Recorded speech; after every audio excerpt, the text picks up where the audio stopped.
semu bang yuang aruna kadinetraning sarirapuh oh sadaning kukila ringkaning goro saketer oh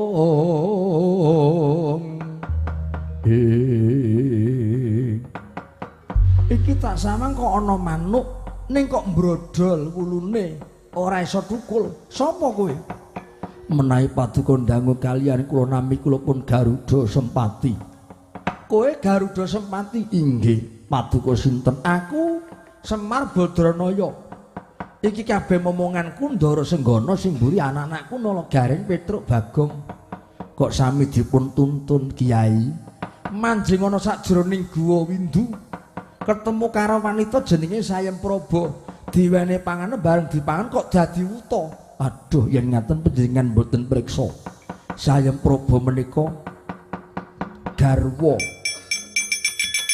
simenanipun Prabu Dasamuka yen ngaten paduka menika kenging daru beksi Kiai daru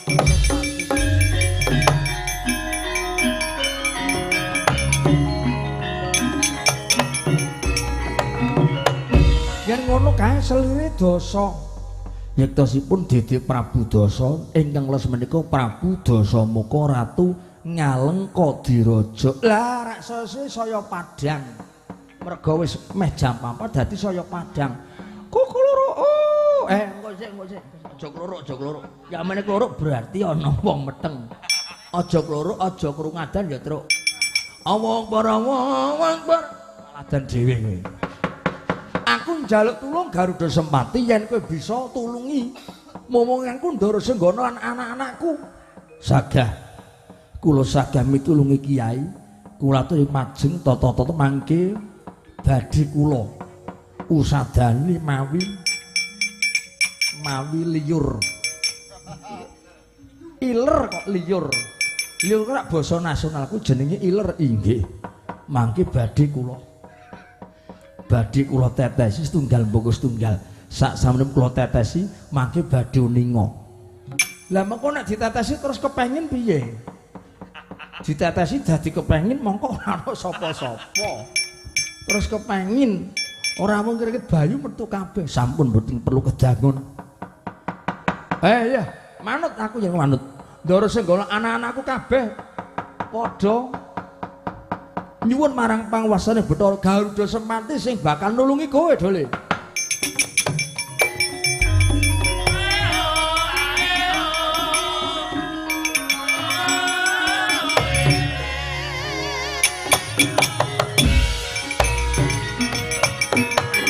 waduh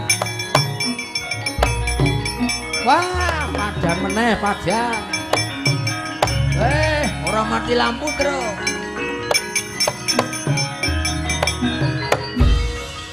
aku ngaturke panuwun Garuda Sempati aku ya ngaturke matur nuwun Garuda Sempati matur nuwun Garuda Sempati kertu simpati matur nuwun ya kertu simpati jan perdana iki regane larang truk aku tuku perdana biyen jaman rega 575 urung ana wong duwe HP tak go mulih tekan ngomah ora ana sinyal terus aku nek ngebel pacarku nang tengah sawah halo kaya dalang suwut halo sesuk nang endi kok mau nang HP kok kaya wong ngene ngarepe Kiai kula nyuwun tulung Kiai wulu kula mbrodol kula mboten saged mabur Kiai iya rene wis nulungi ndara-ndaraku lan anak-anakku kabeh saiki ya gentenan lung tinulungan sosinosoh utang-utangan kowe wis ngutangi saiki genah aku tak ngutangi kowe ning balekke inggih tak sunke marang panguwasaning Bathara muga-muga tukul wulumu sing bau kiwalan tengen simu semplah bisa waluya temah jati ketemahan mulya mari Garuda Sempati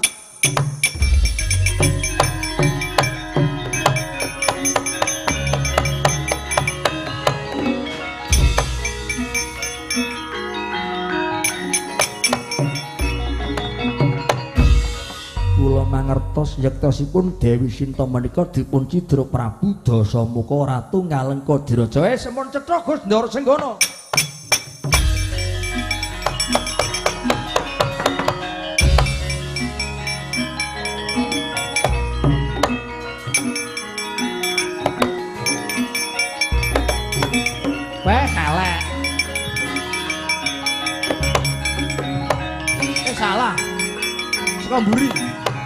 Waduh, ngentut.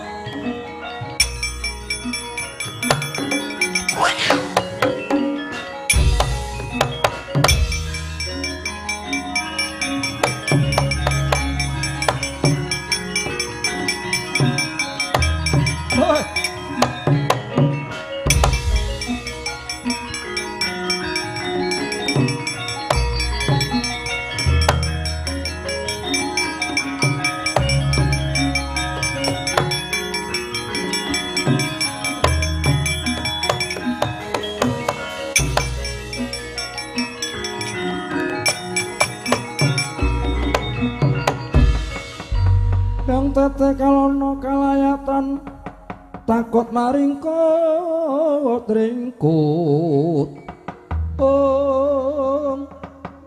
ngisi siung mijil Prabawa kang mawa wisa ladalah aku buta ngalengka diraja didhawuhi Jaka Tunggak Kemit. Aku dadi kilat mejo kedhak-kedhak kok ana kaya wujud kapuk memplak putih wujude sapa ora patek duga mono temeling.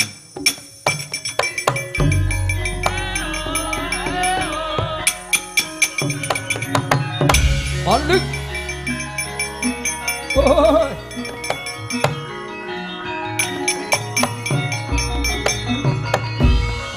kedhek putih aranku Raden Senggana. Sapa aku Ditya Kilat Meja sing Jaka Tunggak Kemit negara Ngalengka diraja diwas kebeneran. Tuduna Rekyan Sinta ana ngendi? Oh, ora perlu ngerti kowe.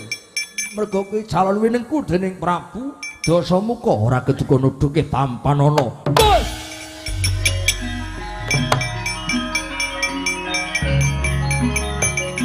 Bodoh. Wah. Bos. Wah. Bos. Bodoh. Lah.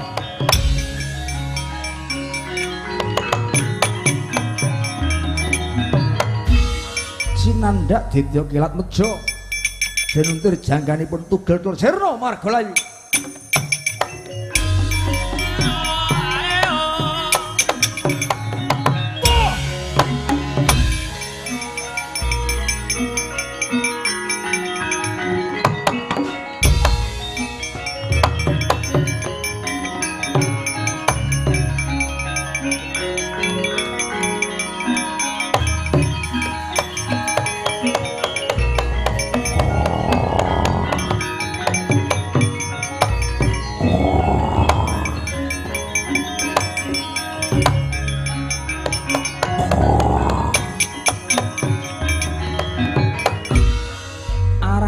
Ditya Wil Kataksini ingkang ngreksa njagi wonten telenging samudra menga tutuke untun dhuwur kaya cemanteling akasa ndungi sarta manjeping bumi mulat saking katebian kedhap-kedhap ana wujud putih den irup den sedhot nenggih pelajaripun Raden Senggana manjing wonten wadhukipun Wil Kataksini.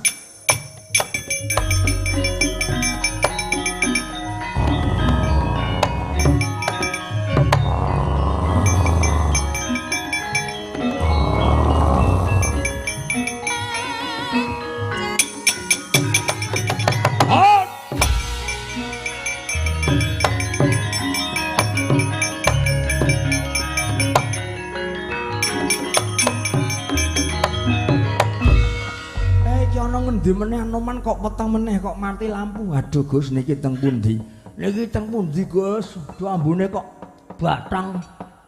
Aduh Kiai nyuwun pangapunten jebul menika mapan wonten wadhukipun buta. Piye? Mapan wonten wadhukipun buta. Waduh cilaka truk nang jero weteng truk. Ning jero weteng. Mulane ana buta tak kira baya mangap. Nyemplung guwa jebul malah buta. Buta Ngalengka diraja gong. Wah, ngene wae, Truk. Tekat awake dhewe nang jero kampung Ndara Senggana metu. Metu ancik-ancik nggon pelo. Kowe nggawa rek, Truk, nggawa. Nih, njaluk rek. Ngopo? Iki pelane karo atine tak obong mudhar ning jero mesti jempling-jempling. tak obong saka entruk deloke. Andel ora. Jungkel-jungkel. Nah tapi jungkel aku melu jungkel gong. Tangi cekelan nggo niku, cekelan niku. Tak obongi meneh, obong meneh. Ki atine tak obong tes. Gareng piye?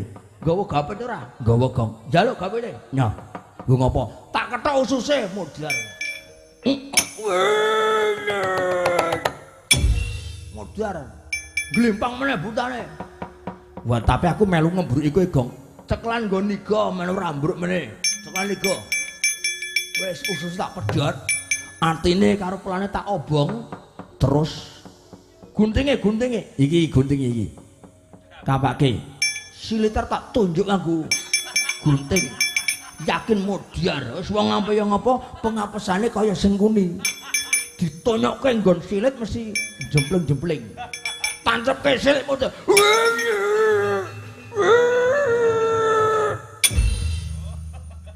Waduh malah kurang ajar to. Piye? Tak sunduk nggon silit malah metu kabeh. Wah, munggah ning kerongkongan. Wes ning kene aman nek mengisor. Waduh banjir belek, banjir tai ning isor terus. Aja ning isor munggah. Pak munggah Pak, munggah ning ndi? Ora iso munggah, disungki bapak terus mesake.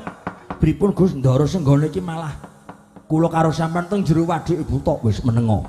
Aku tak matek karusan tak jebole waduk Ibu tok iki supaya jebol aku lan kowe bisa metu wal saka. Mengko dhisik aja taktuk-taktuk. Kene saya mikir taktuk-taktuk. Ki lurah kula nyuwun pangestu badhe kula jebol waduk buta menika.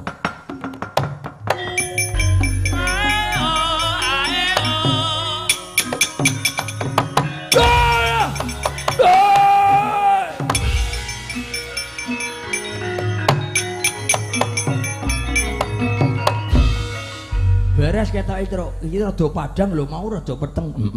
Pripun Gus? Sampun Ki Lurah, kula sampun medal wal saking waduk ing buta menika. Ka jenenge Wil Katak sini. Kaya buta ngalengka diraja. Dari ngeten Kiai maksih badhe nglajengaken lampah kula Kiai.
Trijata kula wonten Jawa Dewi nadyan wis pirang-pirang taun lawas ingkun kucu mondhok ning Taman Arga Soka merga aku cinidra dening Dasamuka ya apa pun den munanging tujune aku bisa ketemu karo kowe Trijata ya mung kowe sing bisa nglipur rasane atiku yen upama aku ora bebarengan karo Trijata mesti aku bakal suduk slira lampus diri. Tobat Dawa Dewi.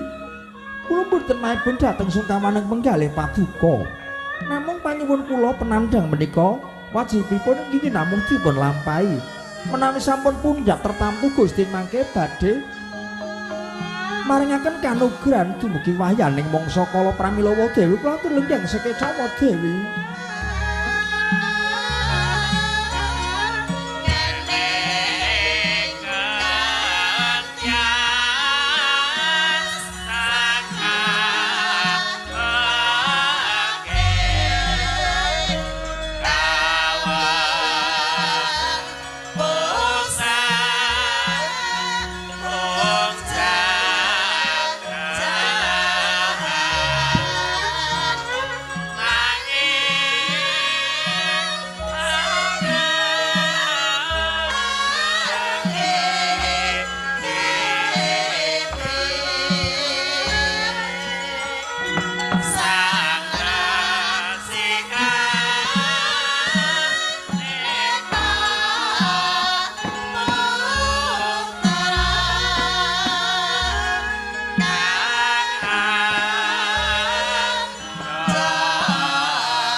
Gustiku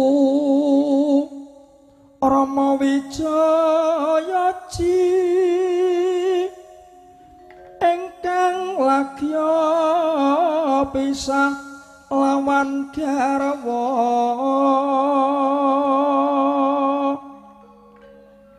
Dyah Ayu Sinta asmane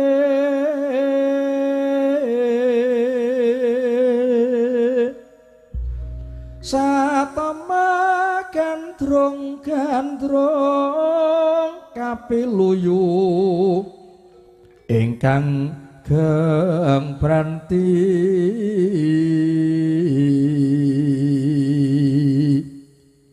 kumedak tresnanira awit icalipun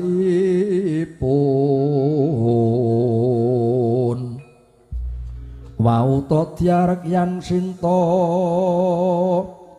mbok kang ngambil yaya kudu gempur bumi jagat arasa binelak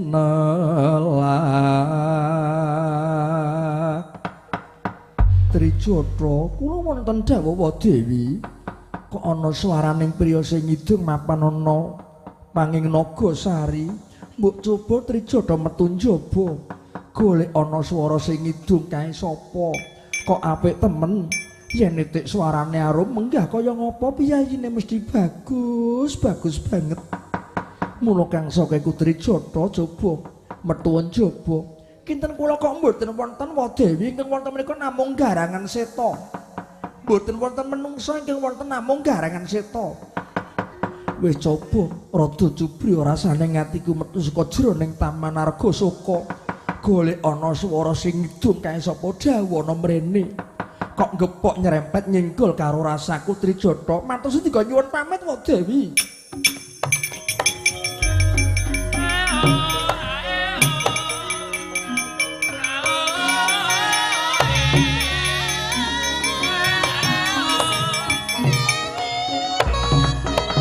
Dewi Trijatha medal saking taman Argasaka ingkang wonten namung garangan pethak ya garangan putih mapan wonten panging Nagasari mulat mangandhap wanudya yurum amung kuciwa katingal iga kaeksi gelung lukar rema momor siti dupi garangan seta dan caketi satemah